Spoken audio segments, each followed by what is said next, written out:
Forget private jets and diamond-encrusted phones.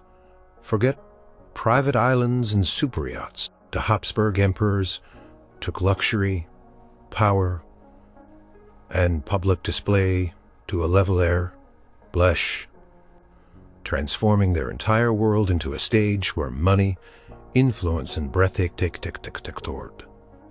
You have not seen anything until you dive into the mind, bending utterly over the top theatrical productions of Europe's most powerful royal family, where the lines between art profanus blurred into a single awe-inspiring and often jaw-dropping score of absolute might.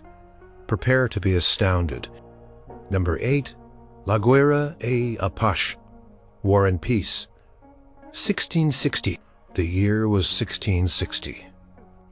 Vienna shimmered with anticipation. Leopold I, a young emperor barely out of his 20s, was about to be crowned, but this was no ordinary coronation.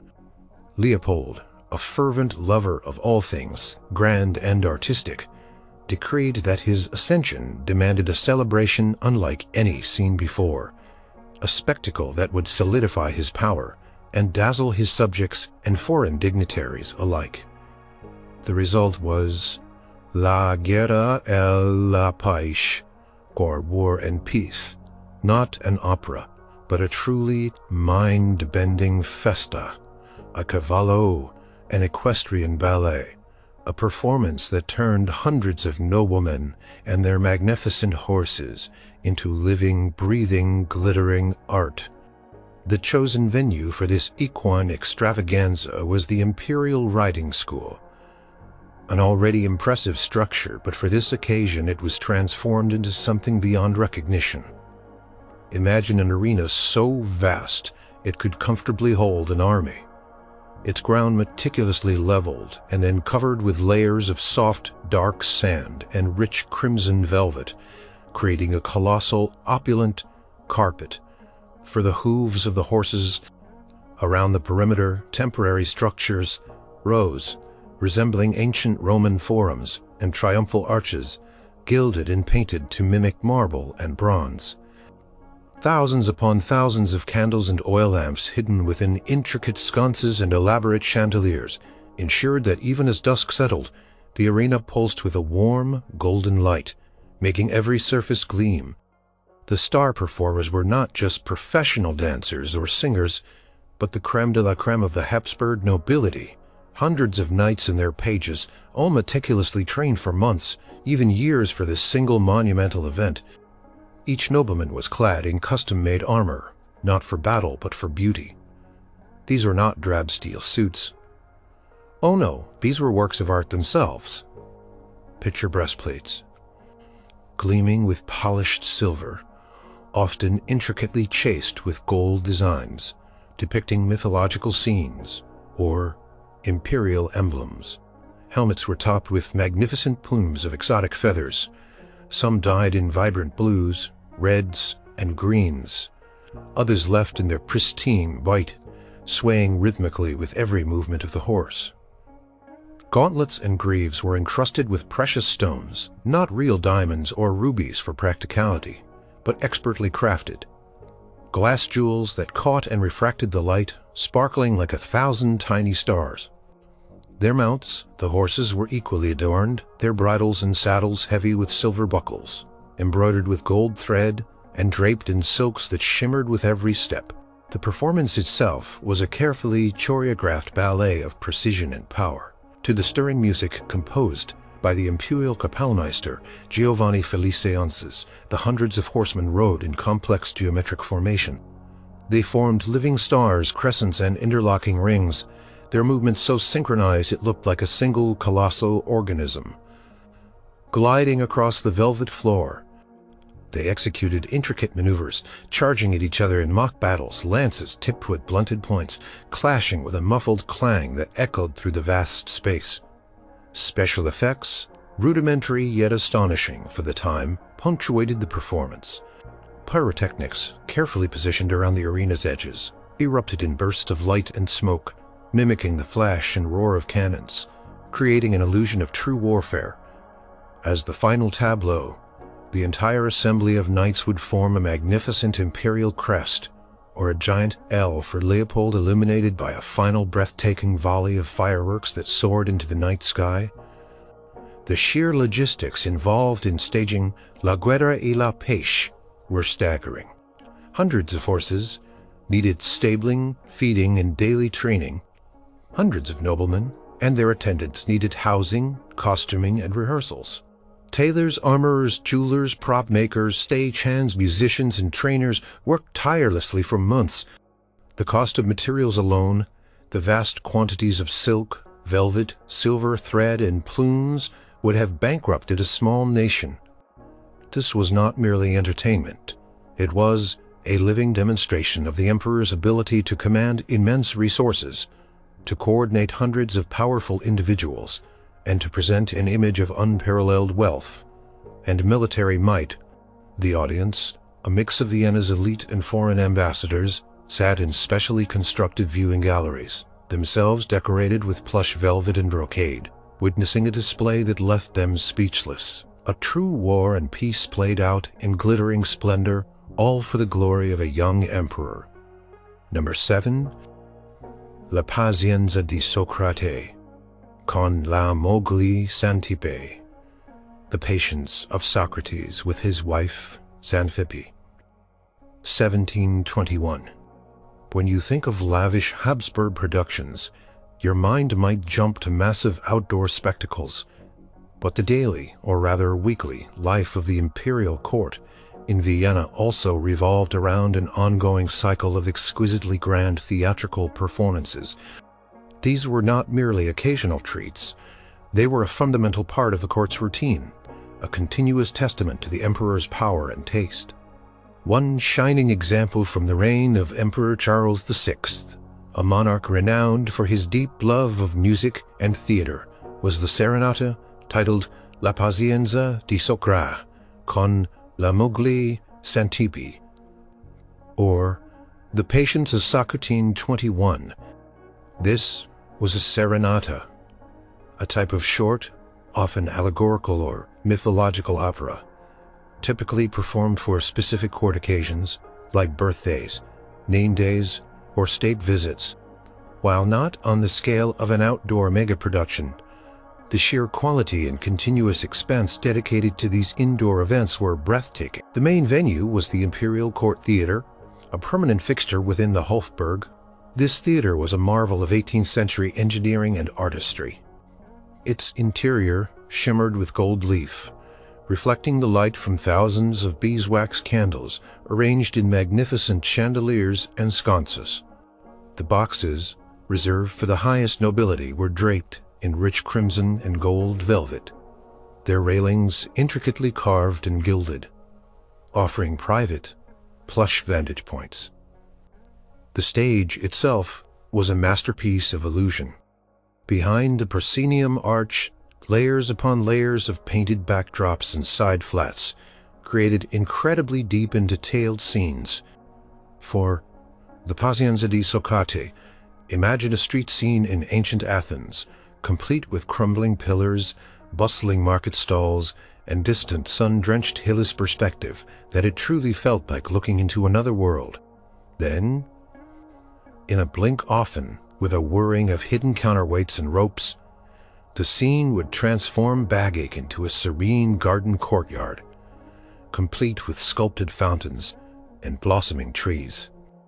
This was thanks to the sophisticated machinery designed by families like the Galli Bibbiena, whose ingenuity allowed for rapid, almost magical scene changes, leaving audiences gasping in wonder. The costumes were a study in luxurious understatement, if such a thing existed in the Habsburg court. For characters representing ordinary Athenians, the fabrics were still of the finest quality: silks, velvets, and brocades in rich, muted tones. But for allegorical figures or characters from higher society, the opulence was dialed up. Pictures Xanthippe, perhaps not in rags, but in an elegant gown of deep sapphire velvet, embroidered with silver threads, her hair adorned with pearls, The performers, who were often the leading singers of Europe, including celebrated castrati, whose voices commanded astronomical fees, were themselves adorned. They wore real jewelry, loaned from the imperial treasury or the private collections of the noble patrons, sparkling under the candlelight. The music composed by Antonio Caldara, the imperial vice kapellmeister, was exquisite, demanding the highest level of musicianship. The orchestra, drawn from the permanent court ensemble, was one of the finest in Europe, featuring dozens of string players, wind instruments, and percussion, all performing on meticulously crafted instruments. The sound would have filled the relatively intimate theater, enveloping the audience in a tapestry of rich harmonies and soaring melodies. During intermissions, attendants would silently glide through the boxes, offering crystal glasses filled with fine wines and delicate confections, extending the experience of luxury beyond the visual and auditory. The Emperor Charles VI himself, often seated in his private box, was not just a spectator, but a true connoisseur. He would discuss the music, the libretto by the court poet Pietro Metastasio, and the stage designs, with his courtiers demonstrating his deep engagement with the art form. This constant patronage meant that the court employed an army of the finest artists, musicians, designers, and technicians, ensuring a steady stream of such elaborate productions. The Patience of Socrates was just one jewel in a crown of endless theatrical treasures, a clear indication that for the Habsburgs, lavish spectacles were not an occasional indulgence, but the very air they breathed. Number 6. Orfeo ed Eurydice. Orpheus and Eurydice. In the mid-18th century, a new artistic movement began to stir in Vienna, one that sought to strip away the excessive ornamentation of traditional opera and focus instead on raw human emotion and dramatic truth. This was the opera reform championed by composer Christoph Willibald Gluck and librettist Ranieri de Calzabigi. Yet even in their pursuit of simplicity and directness, the Habsburg court's productions of these reform operas remained astonishingly lavish, proving that even a philosophical shift in art could not diminish the imperial appetite for grandeur. A prime example was the premiere of Gluck's Orfeo ed Eurydice in 1762, a work that redefined opera yet still dazzled with its visual splendor. The premiere took place at the Burgtheater in Vienna, the very heart of the imperial court's theatrical life. While Orfeo was designed to be less about endless arias and more about continuous dramatic flow, the stage was anything but plain.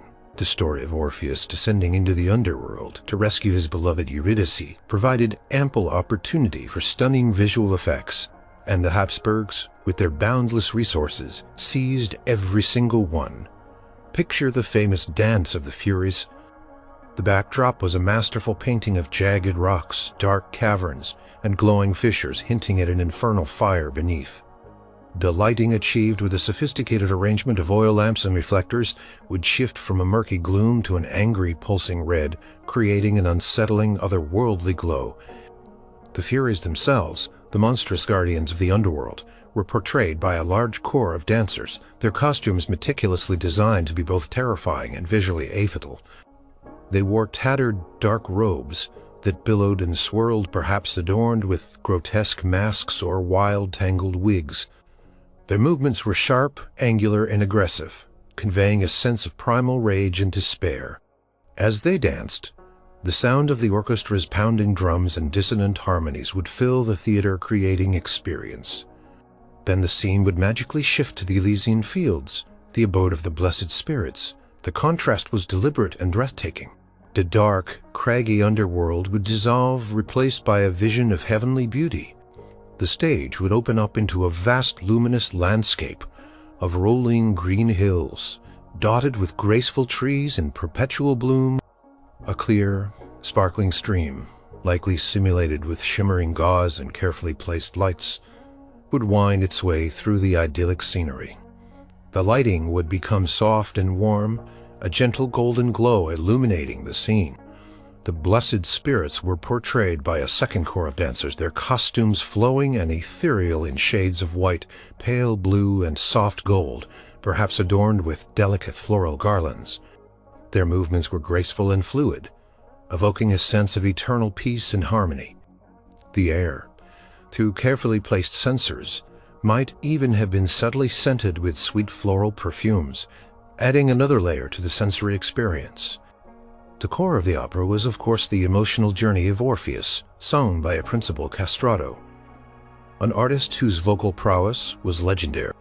His costumes, though perhaps less elaborate than those of the Furies or the gods, were still crafted from the finest materials, elegant and dignified, reflecting his noble character. The orchestra, a large ensemble, was hidden in the pit, creating a continuous wave of sound that directly supported the drama.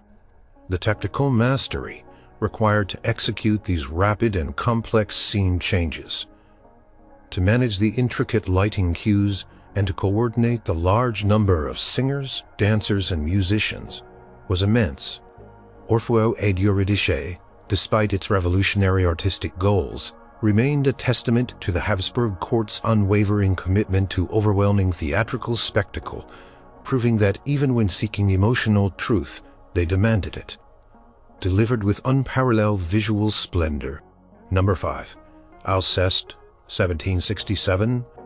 Just 5 years after the groundbreaking Orfeo ed Eurydice, Christoph Willibald Gluck pushed his operatic reforms even further with Alceste, premiered in Vienna in 1767. If Orfeo was about an emotional journey through the underworld, Alceste delved into the profound themes of self-sacrifice, love, and divine intervention, all delivered with a solemn grandeur that was both emotionally avid and visually magnificent.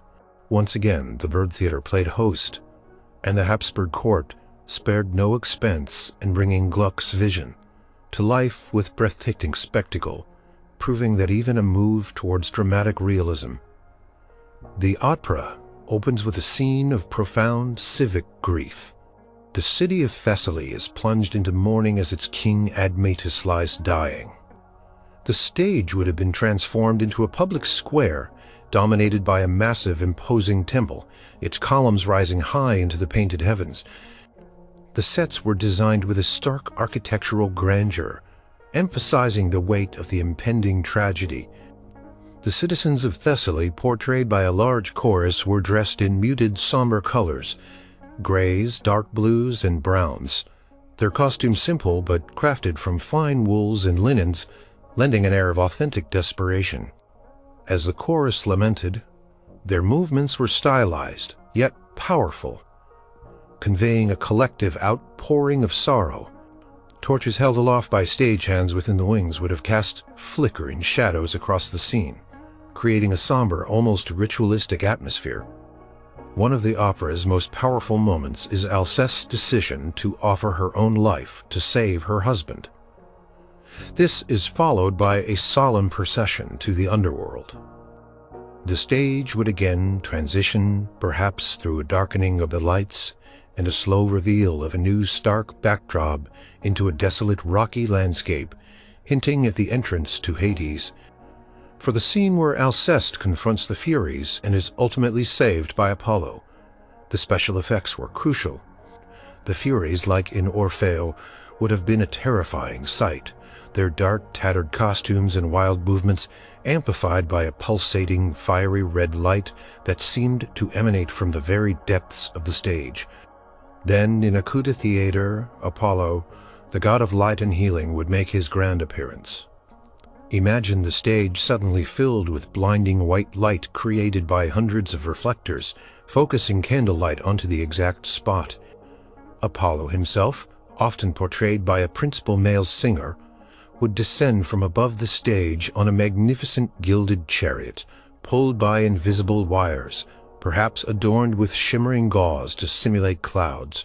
His costume would be dazzling, perhaps in pure white and gold, radiating divine power, possibly enhanced by subtle pyrotechnic sparks as he landed. The technical precision required to execute such a complex descent, perfectly timed with the music and lighting cues, was a testament to the engineering prowess of the imperial stage managers. The costumes throughout Alceste were a carefully considered element.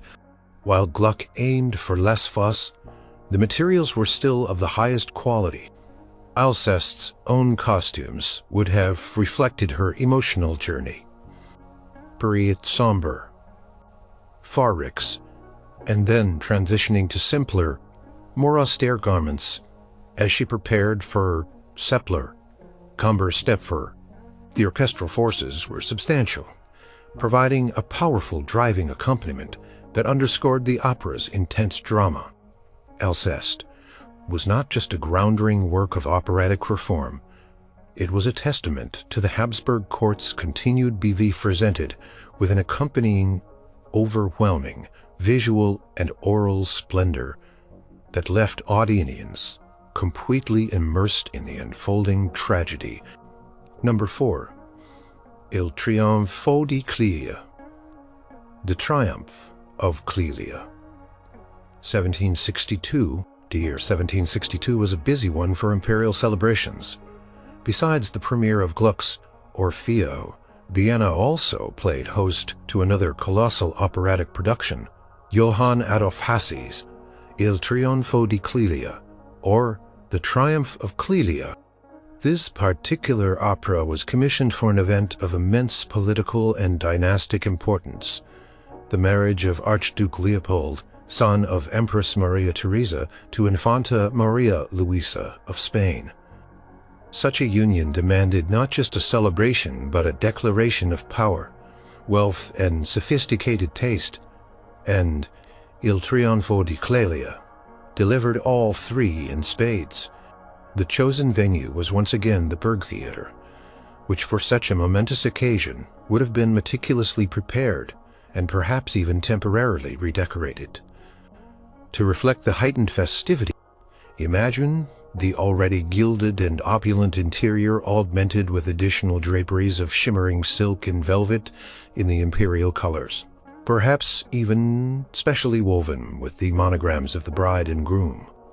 Thousands of candles would have been lit, their flames dancing in the polished surfaces, casting a warm, celebratory glow across the packed house. The air would have been thick with the scent of beeswax, expensive perfumes, and the excited chatter of hundreds of nobles. The royal box, positioned centrally and directly opposite the stage, was the focal point of the audience's attention, second only to the stage itself. It would have been a masterpiece of Rococo design, heavily gilded, draped in the richest silks and brocades, and perhaps even featuring a miniature temporary stage within Astage for the imperial family's private viewing. Empress Maria Theresa, known for her devotion to her children and her shrewd political mind, would have overseen every detail, ensuring the spectacle reflected the glory of her dynasty. The entire imperial family would be present, their jewels sparkling under the intense light, their presence adding another layer of visual splendor to the proceedings. Il Trionfo di Clelia was a prime example of opera seria, a genre known for its virtuosic singing and grand historical or mythological plots. Hasse was a master of this style, and the opera featured a series of breathtaking arias and elaborate choruses. The story, based on Roman history, provided endless opportunities for lavish set designs. Picture scenes depicting the Forum Romanum, complete with imposing statues and triumphal arches, all meticulously painted with incredible trompe-l'oeil effects to create an illusion of vast depth. Or perhaps a scene set in the camp of Porcena, where hundreds of Roman soldiers, their costumes, historically accurate down to the last detail of their armor and helmets, would fill the stage, creating a sense of epic scale. The costumes for the principal singers and chorus were nothing short of magnificent. Clelia herself, the heroine, would have worn gowns of the finest silk and brocade, perhaps in vibrant blues or rich reds embroidered with gold and silver thread. Her hair would have been adorned with pearls and feathers, and she might even have worn real diamonds or other precious stones on her costume, on loan from the imperial treasury. The male leads, often sung by celebrated castrati, would have worn equally splendid attire, reflecting their noble or heroic roles, complete with flowing capes, elaborate wigs, and jeweled swords. The triumph in the title was not just allegorical. The opera likely culminated in a literal stage triumph, with chariots pulled by horses, possibly real ponies brought onto the stage, or elaborate floats bearing allegorical figures representing victory and peace. Confetti and petals might have rained down from the heavens, or stagehands might have released doves. The performance was not just an evening's entertainment. It was part of a multi-day celebration that included grand banquets before the performance, where guests feasted on elaborate dishes and exotic fruits, and opulent balls afterwards where the music of the opera would give way to the lively strains of dance music. The entire event for the marriage of Archduke Leopold was an integrated multi-sensory experience, a true testament to Habsburg power and an investment in their continued dynastic splendor, where Il Trionfo di Clelia stood as a glittering centerpiece. Number 3. La Contessa dei Numi, The Contest of the Gods. 1749. While some Habsburg productions stunned with their sheer outdoor scale, others dazzled with their exquisite indoor opulence. Such was the case with La Contessa dei Numi, or The Contest of the Gods, a festa teatral, premiered in 1749. This particular work, a short allegorical opera, was not just any court entertainment. It was a direct celebration of a truly momentous occasion, the birth on and heir born to Empress Maria Theresa and her husband Emperor Francis I, after several daughters. This highly anticipated event demanded a celebration of divine proportions, and La Contessa dei Numi delivered just that, transforming a royal palace into a living, breathing work of art. The chosen venue was not a traditional theater, but the magnificent Hall of Mirrors within the sprawling Schönbrunn Palace, the Empress's beloved summer residence. This alone set the stage for an unparalleled display of luxury. The hall itself, already a Rococo masterpiece, gleamed with thousands of mirror panels reflecting the light from gilded chandeliers. For La Contessa dei Numi, a temporary stage was erected at one end of the hall, meticulously designed to blend attic with the existing architecture. Its proscenium arch was likely adorned with additional gold leaf painted to mimic marble, and perhaps festooned with floral garlands made of silk and velvet, enhancing the palace's inherent grandeur. The story of the Contest of the Gods involved a gathering of Olympian deities debating who should preside over the birth of the new imperial heir. This provided a perfect excuse for the most fantastical and lavish costuming. Each god and goddess, Jupiter, Juno, Mars, Venus, Apollo, Diana, and more, was represented by a principal singer, often a renowned castrato or prima donna, dressed in an outfit designed to embody their divine power and beauty. Picture Jupiter in a magnificent costume of imperial purple velvet, embroidered with golden thunderbolts, and topped with a jeweled crown, perhaps even holding a scepter crafted from polished brass. Venus might have worn a gown of shimmering rose-pink silk, adorned with real pearls and delicate lace, her hair styled with intricate braids and fresh flowers. These were not mere stage costumes. They were works of art in themselves, crafted from the most expensive fabrics imported from Italy and France, hand-embroidered with gold and silver thread borrowed from the imperial treasury for the evening. The festa teatral format allowed for frequent and elaborate special effects. Despite the relatively confined space of the Hall of Mirrors, gods would descend from the heavens above the stage on hidden wires, appearing to float effortlessly on clouds of shimmering gauze and smoke created by clever ventilation systems. The stage floor itself might have featured trapdoors or rising platforms, allowing characters to appear and disappear as if by magic. The lighting provided by hundreds of beeswax candles, placed strategically behind painted cutouts, and through colored glass would shift from a brilliant, celestial glow for the gods' council to a softer, more intimate warmth for individual solos. The music, composed by the young Christoph Willibald Gluck, was designed to be melodious and celebratory, touting the vocal talents of the imperial court's finest singers. The orchestra, a smaller but equally skilled ensemble than those in the Bird Theater, would have been positioned discreetly, filling the hall with joyous fanfares and elegant arias. Empress Maria Theresa herself, surrounded by her family and closest courtiers, would have been seated in the front rows, mere feet from the performers, fully immersed in the allegorical celebration of her dynasty's future. The very air would have been perfumed, perhaps, with subtle floral or citrus scents, contributing to the overall sensory overload. La Contessa de Numi was an intimate yet dazzling display, a jewel box production that perfectly encapsulated the Rococo obsession with beauty, luxury, and the divine right of the Habsburgs, all in celebration of the tiny new printuation. Number 2. Constanzi Fortezza. Constancy and Fortitude. 1723. Imagine transforming an entire riding school into an ancient Roman city, complete with mock gladiatorial combats, naval battles on artificial lakes, and hundreds of performers, all for a single colossal theatrical production.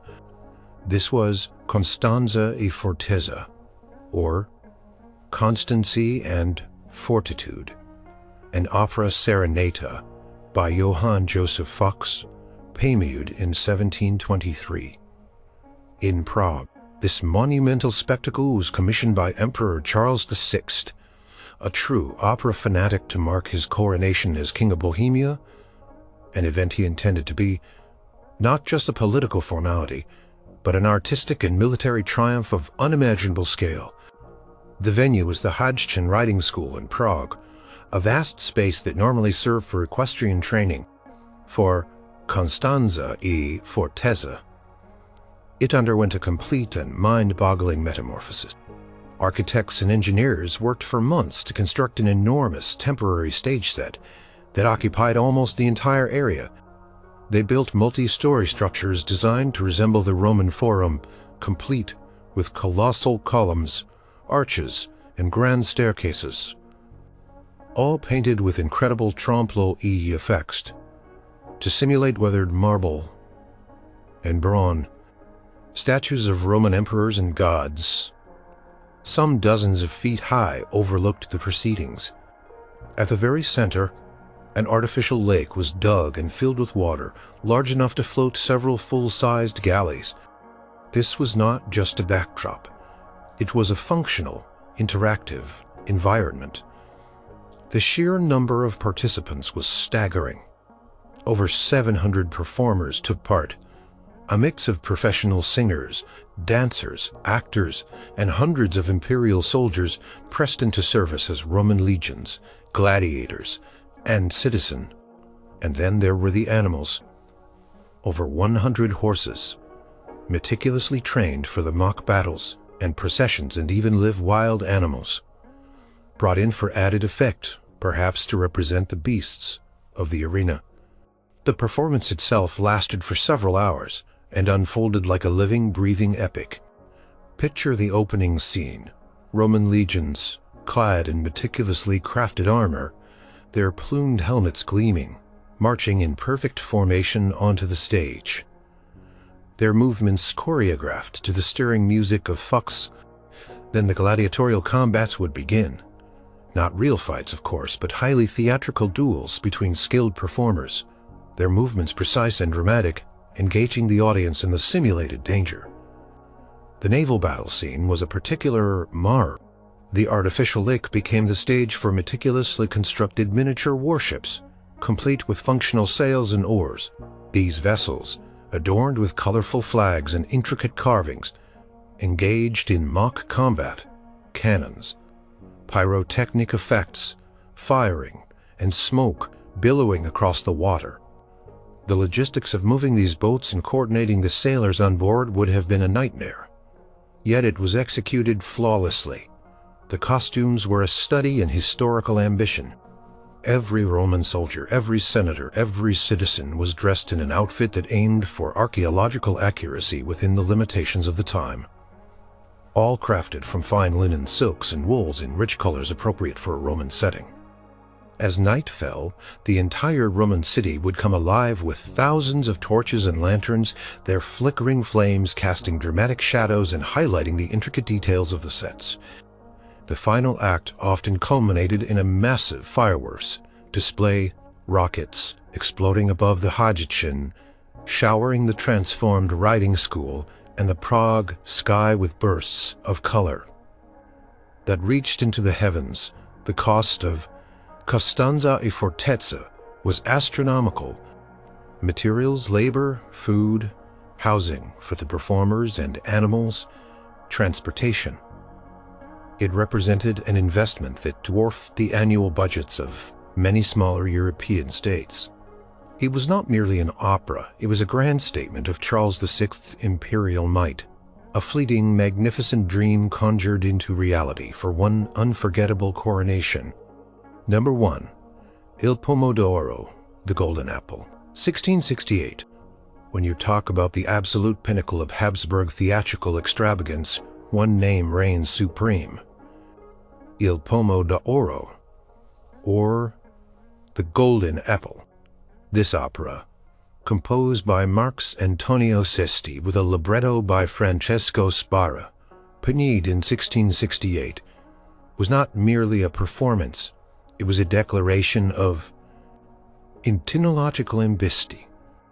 It was created to celebrate the marriage of Emperor Leopold I to Infanta Margaret Teresa of Spain, a union of immense political importance, and Leopold was determined that the accompanying festivities would be the most magnificent Europe had ever witnessed.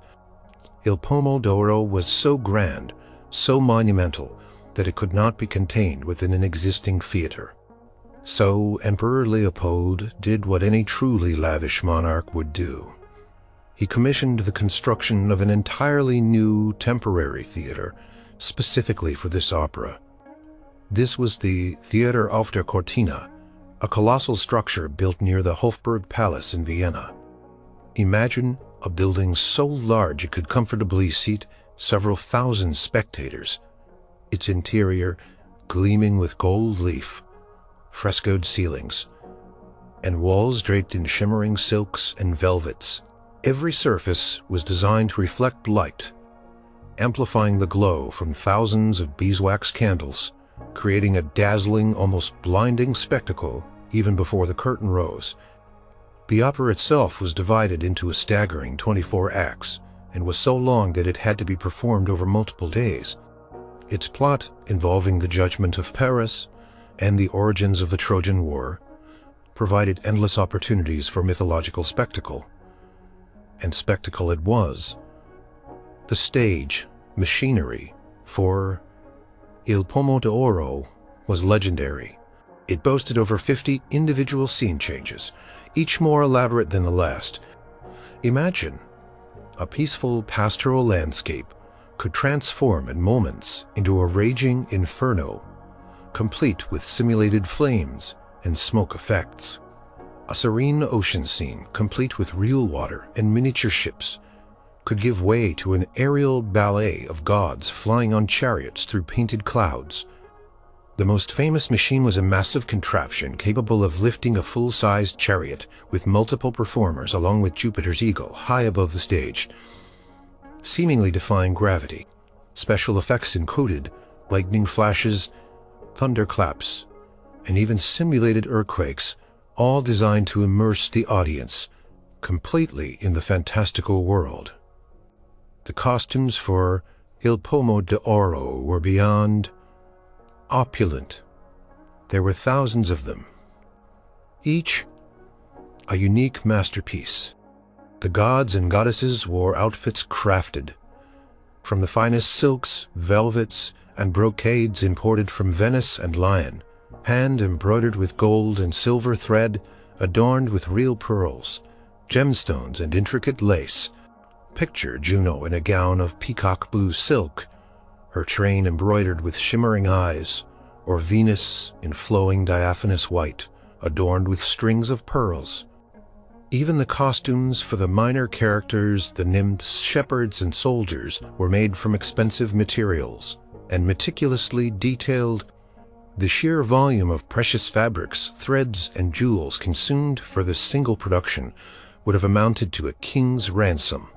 The cast was enormous, featuring the leading singers of Europe, particularly the famed castrati, whose voices were considered divine.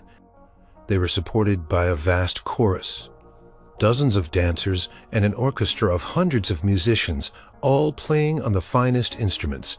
Animals were often incorporated into the scenes, including horses, deer, and exotic birds, further blurring the line between stage and reality. When the final act concluded, perhaps with a grand ballet of triumph and fireworks erupting over the Theater auf der Cortina, the audience, a mix of European royalty, diplomats, and the cream of Vienna's nobility, would have been left speechless. Il Pomodoro was more than just an opera. It was a grand political statement, a demonstration of Leopold's imperial power, his inexhaustible wealth, and his unwavering commitment to presenting the Habsburg dynasty as the cultural and political center of Europe. It was a fleeting, magnificent dream, a golden apple of unparalleled luxury, never to be truly remote in its original mind-boggling scale.